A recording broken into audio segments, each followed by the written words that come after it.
So before we made this, we were skating, like me and the mushroom blading boys, Todd and Joey. Mm-hmm. So when I started distributing Seba, they only had the FR skates, which had 80 millimeter wheels. And they made a sole plate for it, like an aftermarket sole plate for a raised heel boot. It was really difficult to put on. But it was a way to use big wheels and still do some soles and kind of have fun in the skate park. And Seba used to make, or they still do, rockered frames. So they come where the wheels are actually all rockered. You can't have it flat. Mm-hmm. So that was a slalom skate. So we basically took a slalom frame, mixed it with a free ride boot, and put a sole plate on it, and put Intuition liners inside. And that was like when we filmed Big Wheels 1 and kind of the beginning of big wheel mushroom blading stuff. It was on those FR, Seba, Intuition, Rockered 80. And I guess it was funny because when I made the Wizard frames, Todd and Joey were so into that FR setup that they wouldn't even... They didn't try the Wizards? They didn't want to start filming on this because we were in the process of filming for Big Wheels 2. And they're like, no, I'm really comfortable with this boot. It's like, I'm onto something. And I was like, that's cool. Kind of like, so Big Wheels 2, it's kind of interesting just in terms of technology development. The other reason they didn't want to skate the Wizards because there was no boot that could fit Intuition liners. So they were really they're enjoying the Intuition liners. And at that point, Seba released the CJs that had a built-in liner. So I started using those skates with the Wizard frames. Sorry, it might be all confusing. No. The CJs with the Wizard frames. No Intuition liners. Yeah. And then there was a sole plate. So I was that was the direction I started going. And then my liner started ripping, and I was like, perfect experiment. Let's gut this out and see what happens. And then when I put the Intuition liner in it, realizing, holy fuck, like this is the best boot. Really? Yeah, it was like carbon. Like that kind of made perfect sense because you have a really stiff boot, but you need really high quality liner to not experience the pain from that carbon. And with the bigger wheels, you really need that support. You were like, whoa, I found it. Yeah, exactly. So yeah, I remember it was like in the process of filming for Big Wheels 2, and it was like, that's it. My foot fit in, and this whole section was technically like my section in Big Wheels 2 was the first ever kind of appearance of the Wizard frames. And even in some shots, you can see one skate had Intuition liners and the other one didn't. So it was like a weird kind of like transition. In the middle of the experiment, everything. Yeah. Now let me ask, because you obviously started with aggressive, and you kind of open up this whole door, and I'm sure you've heard a bunch of opinions that range, like people I'm sure who are like really supportive of this, people who are more purists who are like, oh no, it's aggressive only, or as Mike Torres says, core bladers. It's the people who don't really want to go over to rec and stay more with the purist aggressive. Now for you, well, first of all, I kind of want to hear the feedback that you've got from that, but also like, was it a natural transition, you going from like being a pure aggressive guy to kind of the path you've naturally gone on, or was it like, because it seems like a very natural transition for you, but I don't know if you started aggressive. Was it like a conscious decision, or was it just naturally happened? Even with like my last kind of, I still skate aggressive. Like I still have a lot of fun with it. I guess I was even towards the end of my kind of like aggressive like core time. Core blader. I started venturing into like using my hands, and was really inspired by Matthew Ledoux. Oh yeah. So I was already within aggressive, trying to kind of move away from the traditional skating. Maybe again in that same way that I didn't feel like I can put an impressive edit like some skaters. So it just made sense. You wanted to challenge your mind instead of challenging your physical capabilities. Yeah, exactly. yeah, so that was just a natural progression from there. Like, okay, what else can we do? How can the equipment change? But yeah, maybe having the store and interacting with people that are not aggressive skaters, I started kind of seeing that crossover where some people, where it's too much of a leap going from recreational to aggressive, Right. where some people would come into the store, would seem like healthy, fit.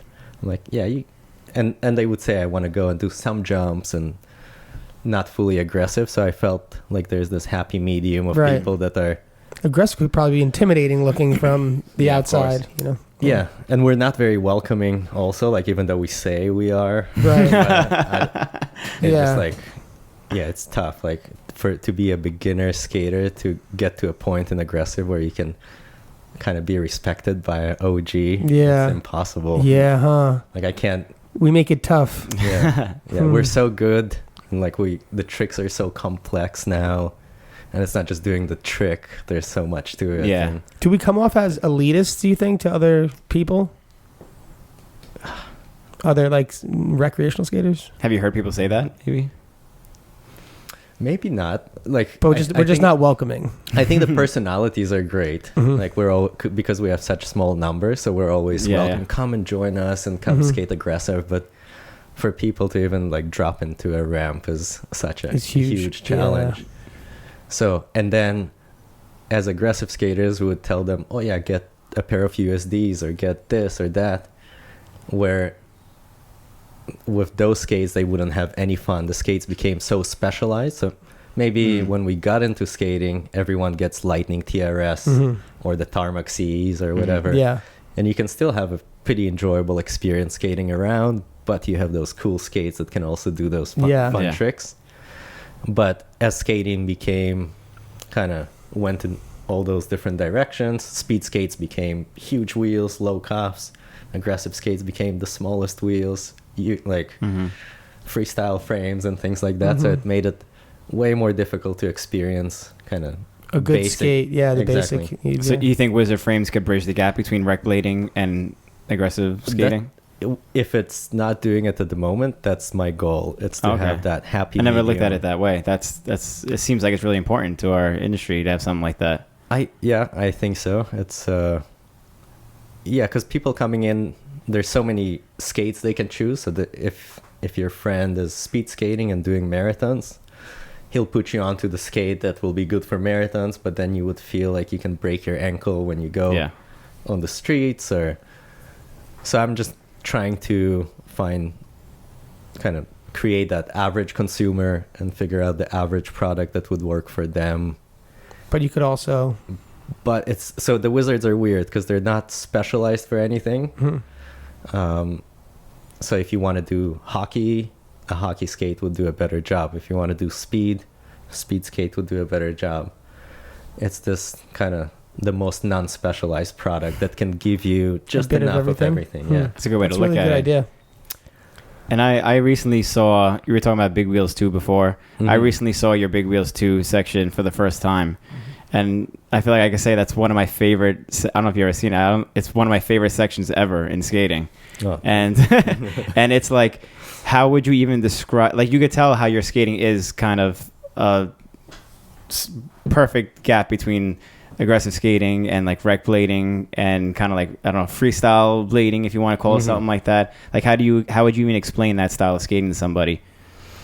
Because you're not a rec blader, and Yeah. would you really call that like aggressive skating? You didn't really grind much. You did like one or two Wizard grinds. skating. Yeah, is wizard skating like a terminology, or is it like, how do you explain that to people who don't know?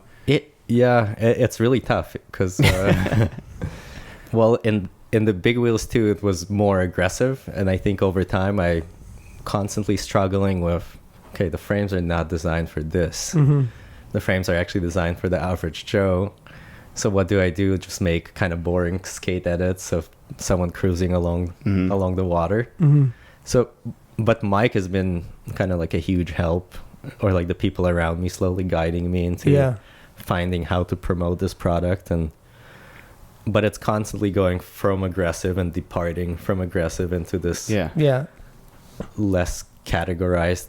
No, that's thing. that's what I'm saying. Like, I don't know. Like, it seems from what I'm gathering that it wasn't intentional, but it seems like you've inadvertently created this new thing that you and Mike are doing, because it makes things, it's like certain ways you can control the skates, like you can't do them on aggressive, like you can only do it on those. Like when I was showing my girlfriend the little promo that we have on the jump street, and like you're like running up the rail, like, you know, she was like, whoa, like it's a complete, it seems like aggressive in other skates, but a new category of aggressive. That's what I'm saying. It's, you know, it's not rec. Yeah. Like if you showed a rec player like something that like rec is just, it showed him your like SSM section, and it showed like one of your sections, like is it really categorized as the same thing? Like would they notice it that way? That's a good question. That is a good question. Yeah, it's I think they would still see it as like extreme. I agree. Just because you're not just skating normally, like you're actually doing something. You're just jumping involved. Maybe that's why it would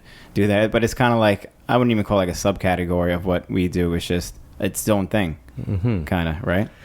Yeah, and I guess a big thing with the frames over time, my good friend Colin Brady, he was in Vancouver. He just moved to Vancouver when I made the first Wizard frames. And I pretty much said, cool, like now you're going to be riding those. He was younger. So, and he was into the whole big wheel thing as it was starting out. And he's a tall, lanky guy, and he had really unique body movement. Because it's funny, aggressive skaters, the ones that kind of stand out are usually like shorter guys, a little more built. And I wonder, like now in hindsight, I'm wondering if it's because of the equipment, that people that were taller and skinnier couldn't use the equipment, or the equipment didn't allow their body to shine in a way. That's a good point. So with the bigger wheels, or with the Wizard frames, my friend Colin was doing this weird kind of, he would land fakie and he would like turn in a really kind of awkward way. And I didn't think much about it. Just, I thought, okay, that's just the way he does it, because he's so maybe like tall, and that's how, that's the way his body moves. Yeah. And then another friend of mine who was like a hockey player, actually we share, like he's a business partner, he does like roller hockey.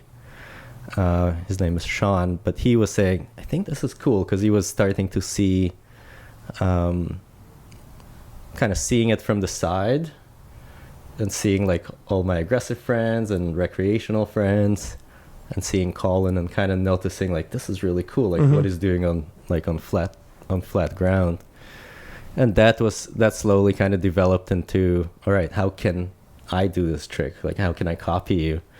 And then how can we, like, what makes this trick look better? So we really try to break it down and figure out how to do this move, which is taking the academic approach. That's good. Yeah, well, it's good to think things out. And I'm certified skate instructor through Skate IA, that maybe some of you know. So I kind of know their system of how you would teach a trick. You would kind of break it into 3 stages. And so kind of using the same technique as like, okay, let's figure out how we can like teach people this move. And then we call it the gazelle.